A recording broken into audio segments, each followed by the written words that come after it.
बेटी के नखरे। महक और मोहन के घर काफी सालों बाद एक बेटी होती है। वो उसे देखकर काफी खुश रहते। उस बच्ची की छोटी सी छोटी चीजों का ख्याल रखते।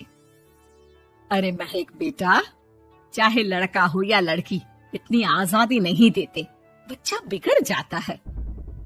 आपको पता ही क्या है सासू माँ, चुप रहिए। हम दोनों कमाते ही क्यों हैं? इन बच्चों के लिए ना।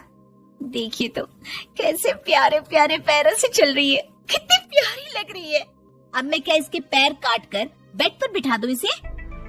अरे मैंने ऐसा तो नहीं कहा। मेरे कहने का मतलब ये था कि बस करो ना माँ, क्या सारा दिन टोका चाकी करती रहती हो। अरे करने दो ना जो कर रही है। दोनों मियाँ बीवी अपने अपने काम में लग जाते हैं और सास मंदिर चली जाती है। लेकिन बेटी सौम्या घर में तेल का डिब्बा लेकर फैला देती है। घर को तो मैं पराठे की तरह सेक दूंगी। मैंने सारा तेल फैला दिया, अब मैं इसे सेक दूंगी। महक कमरे में आती है जहाँ सारे तरफ तेल ही तेल फैला हुआ होता है। अरे मोहन देखो तो, अपनी छोटी सी बच्ची की हरकत, पूरे घर में तेल फैला दिया। मोहन भी आकर हंसने लगता है। छोटी सी सौम्या को लगता ही नहीं कि उसने कोई गलत काम किया है। वो भी खुश हो जाती है। अब तो आए दिन वो कोई ना कोई नया नुकसान करती। कभी टूथपेस्ट गिरा देती तो कभी डिटर्जेंट। हालत ये थी कि घर का राशन किसी किसी महीने तो 2 बार भरना पड़ता। रोज ये कोई ना कोई नुकसान करके खड़ी होती है। अरे तो क्या हो गया माँ जी, बच्ची है, बच्चों वाले काम ही करेगी ना। आप बिना पता नहीं क्यों उसी के पीछे पड़ी होती हैं। धीरे धीरे सौम्या बड़ी होती है। एक दिन, माँ देखो दरवाजा खोलो, वो ऑनलाइन मैंने जीन्स मंगवाई थी, वो आई होगी। 3,000 दे देना और पैकेट ले लेना। 3,000? ऐसे कैसे जीन्स है बेटा, ये तो बहुत बड़ा अमाउंट है। माँ फालतू बात थोड़ा कम ही किया करो और जल्दी जाओ, वरना समझ लो खाना नहीं खाऊंगी मैं आज सारा दिन। सास वहीं खड़ी सब देख रही थी, लेकिन अब तो उन्होंने भी बोलना छोड़ दिया था। अब तो आए दिन सौम्या के खर्चे बढ़ते ही जा रहे थे। कभी महंगी ड्रेस तो कभी दोस्तों के साथ पार्टी। पैसे दे दो तो ठीक, ना दो तो घर में कलेश। ये सब तुम्हारे ही कारण हुआ है। देख रही हो कैसी हरकतें हो रही है इसकी। रात के 8 बज गए हैं लेकिन महारानी जी घर पर है ही नहीं। तभी सौम्या पड़ोस के लड़की के साथ वहाँ आती है। ओके बाय रोहन, कल फिर मिलेंगे, लव यू। ये क्या हरकत है सौम्या, आज तो तुमने हद ही पार कर दी। पापा कब से परेशान है। और ये लड़का कौन है? तभी पास खड़ी सास बोलती है, देखो महक, आज तक मैंने कहा नहीं था लेकिन मैं आज कहूंगी, क्योंकि ये मेरे घर का मामला है। मैं नहीं चाहती कि मेरे बेटे का खानदान खराब हो या फिर कोई हम लोगों के घर के लिए बात करे। जाओ इसे ऊपर कमरे में छोड़ाओ, इससे कल बात करेंगे। मॉम देखो ना दादी क्या बोल रही है, चुप कराओ ना इनको, जैसे हमेशा करा देती हो। महक को अपनी गलती का एहसास हो रहा था। वो चुपचाप खड़ी होती है। मोहन बेटी को अच्छे से कमरे में सुलाकर माँ के पास आता है। देखो ये लड़का ठीक नहीं है, अब तुम लोग इसकी शादी करवा दो। ससुराल वाले अपने आप देख लेंगे। शादी के बाद जिम्मेदारी पड़ेगी तो सब ठीक हो जाएगा।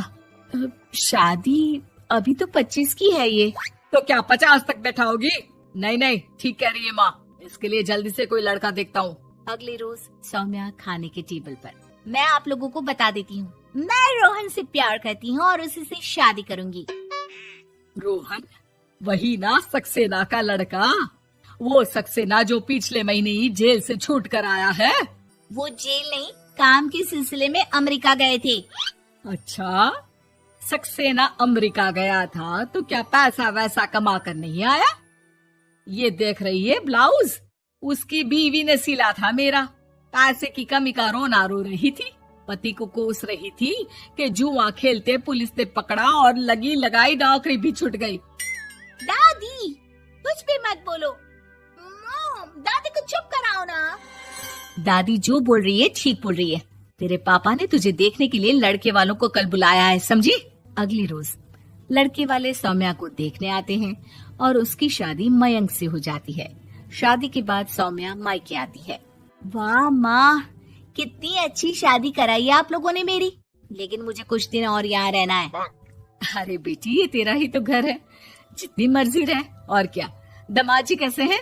अरे वो मयंक नहीं आया, कल शादी, आज तो अकेले, सब ठीक तो है ना? महक एक बार फिर सास पर चढ़ बैठती है।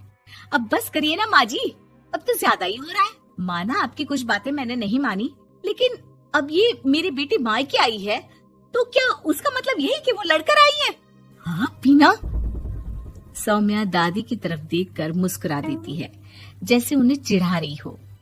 दादी, मैं लड़कर नहीं बल्कि ये बता कर आई हूँ कि मुझे कुछ दिनों के लिए यहीं रहना है, माँ के पास। मेरा मन धीरे धीरे ही तो ससुराल में लगेगा। अब अगर आप बोलती है तो चली जाती हूँ मैं। अरे नहीं नहीं बेटी, ये मतलब नहीं था तेरे दादी के बोलने का। सौम्या कमरे में चली जाती है और अगले ही पल जींस टॉप पहनकर बाहर आती है। माँ, मैं ना अपनी सहेली के घर जा रही हूँ, आने में देर हो जाएगी, खाना मैं वहीं खा लूंगी। सौम्या सहेली के घर चली जाती है। अरे सौम्या ससुराल से आई है, कहीं दिखाई नहीं दे रही। वो सहेली के घर गई है, काफी दिनों बाद बच्ची का मन कर गया होगा। महक, रहने दे अब, इतना हल्के में ना ले। लड़की अब किसी और की अमानत है, घर में इतनी देर से आएगी तो लोग क्या कहेंगे। और होता भी ऐसा ही है। दरवाजे में पुलिस आती है जिसके साथ सौम्या होती है। ये आपकी बेटी है? जी जी, लेकिन क्या हो गया? पापा, मैं और रीना घूम रहे थे तो रोहन वहाँ आ गया। उसने मेरे गहने खींचने की कोशिश की, जब मैंने नहीं दिया तो मुझे धक्का मारकर मेरे गहने ले लिए। पापा, मुझे माफ कर दो, मुझे ना मयंक के पास जाना है। आप उसे फोन कर दो, वो मुझे ले जाएगा। दादी, आप ठीक कहती थी, वो अच्छा लड़का नहीं है। कोई बात नहीं बेटा, मयंक का फोन आया था, उसे तेरी याद आ रही थी, लेकिन वो तुझे भी अपनी जिंदगी जीने से नहीं रोकना चाहता था। मैं उसे बोल दूंगी कि वो कल तुझे लेने आ जाए। अगले दिन, चलो सौम्या, मैंने आज रात की फिल्म की टिकट और 5 स्टार होटल में खाने के लिए टेबल बुक कर दी है।